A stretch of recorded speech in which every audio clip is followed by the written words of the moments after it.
तो जी अस्सलाम वालेकुम, welcome back to new vlog. तो आ चुका है भाई न्यू गेमिंग वीडियो। तो भाई सबसे पहले आपका बहुत लव हो गया है, आपने मेरे यूट्यूब चैनल को माई नेम डॉन 6 माफिया मैं भाई सब्सक्राइबर भाई बहुत ज़्यादा बता दिया भाई, लव हो गया। तो उससे पहले मैं बताऊँ ये न्यू इवेंट आया है, इसमें ये मैं निकाल लिया इमोट। तो भाई लड़की का बंडल भाई बेकार इमोट आया भाई, क्या यार इसमें 1500 1000 या 2000 तो कोइन मिले, या फ़ायदा नहीं है।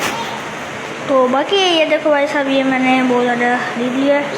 बस ये देखो ये बता रहे हैं कि इनमें से ये इस्तेमाल करोगे ये टोकन मिलेगा। आप लोगों को पता लग रहा है भाई साहब ये यानी इवेंट बहुत अच्छा है, लिख रहा है अच्छा है कि नहीं। तो मुझे तो भाई 2 नंबर लग रहा है। तो भाई ये कान में तक चला गया। तो ये वाला लास्ट ये देखो ये इस्तेमाल करोगे ये टोकन मिलेंगे, क्योंकि अभी 600 पता नहीं कुछ टोकन करोगे तो भाई साहब क्योंकि आपको टोकन मिल जाएगा। ये तैयारी मेरी वीडियो उम्मीद करो, लाइक करो, सब्सक्राइब कर दो यूट्यूब चैनल को। अल्लाह हाफिज़।